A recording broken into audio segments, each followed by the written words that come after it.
از این منزل ویران برم، منزل ویران برم، منزل ویران برم، منزل ویران برم.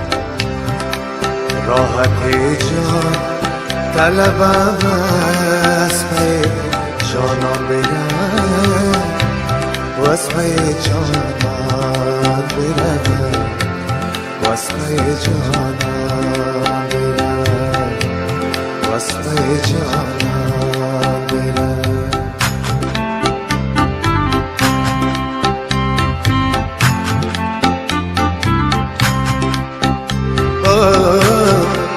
نظر کردم گر از این هم و در آیم رازه، نظر کردم گر از این هم و در آیم رازه، تا در مکده شادانم غزل خوان برم، خودم آن روز کز این منزل ویران برم، منزل ویران برم، منزل ویران برم، منزل ویران برم.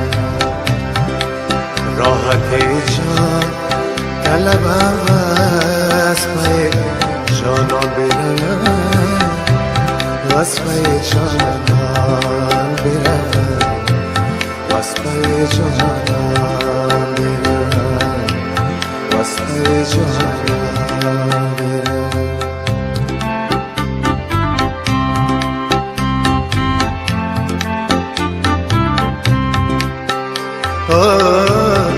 چون صبا تن بیمار رو دل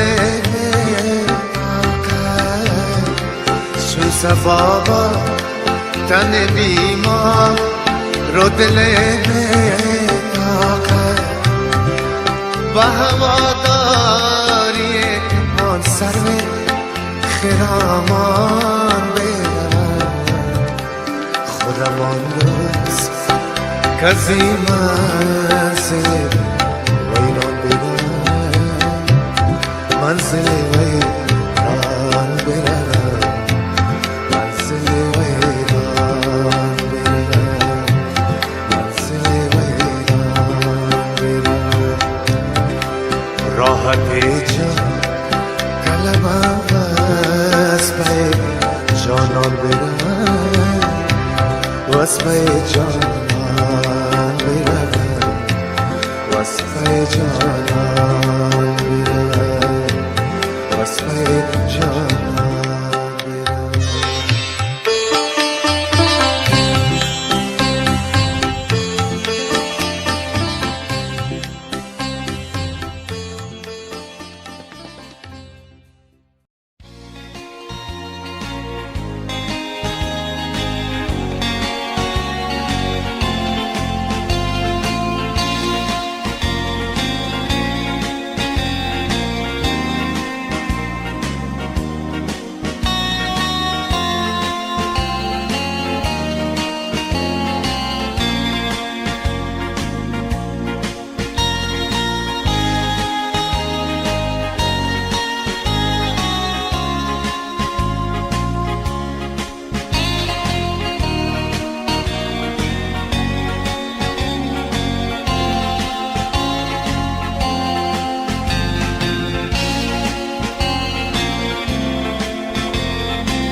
ستایش میکنم پروردگاری که مالک زمین و آسمان است و اجازه شما دانشمندان، دانشپروران و مهمانان عالی قدر، سلام علیکم.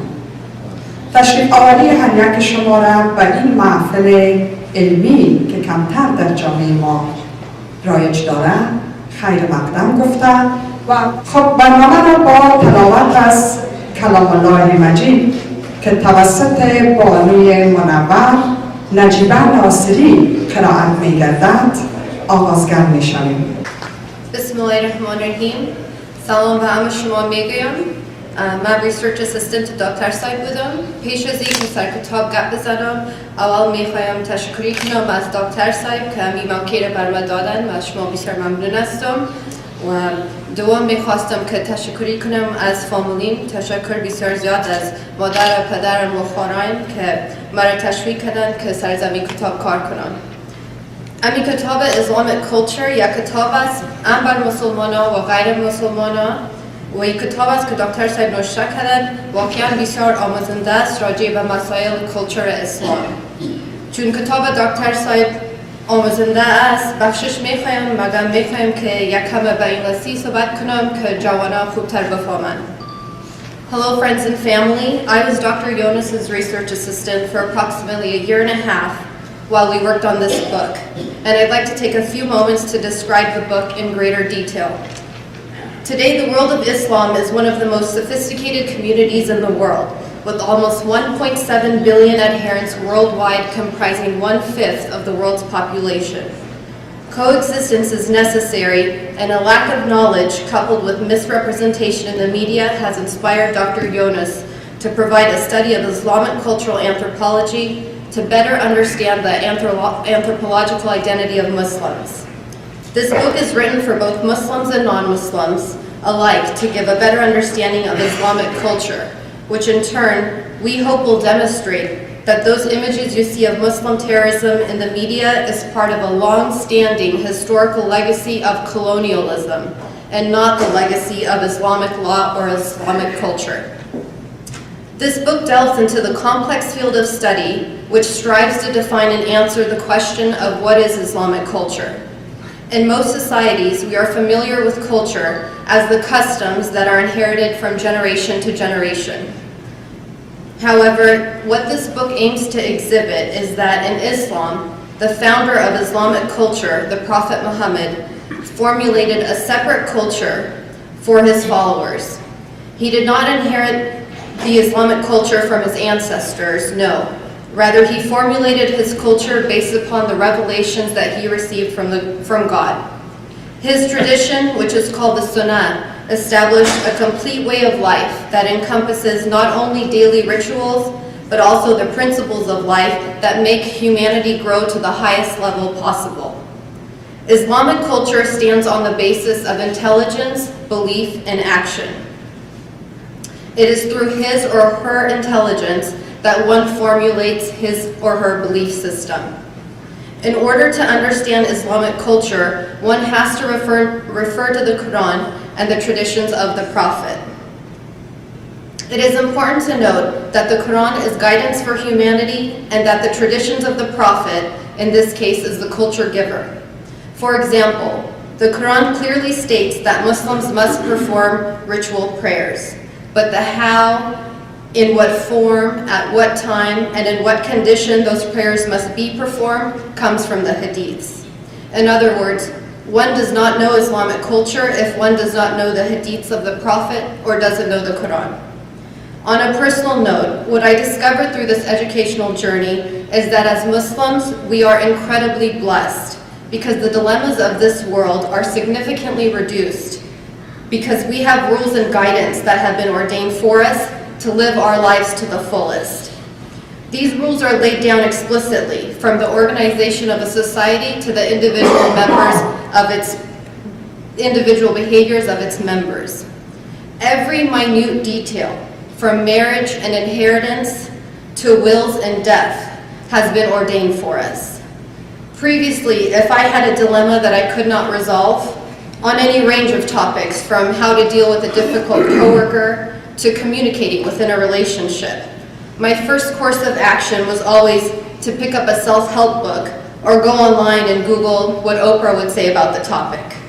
However, present day, I first looked to the Quran and I now look up hadiths because I know that we have the best self-help guidance in our possession through reading the Quran and reading the hadiths about the Prophet Muhammad in hopes of emulating our lives off his exemplary lifestyle, and that this is the best way to handle life's problems. One of the core messages of the Quran is to seek knowledge as Muslims. Belief should not be based on blind faith or simply adhering to tradition. Rather, it should be based on knowledge. Reflection and understanding is also very important. So I encourage everyone to pick up this book and continue to seek knowledge in your deen. For even if one person learns one new idea from this book, we will have considered our efforts and labors a success. Tashakkur and thank you.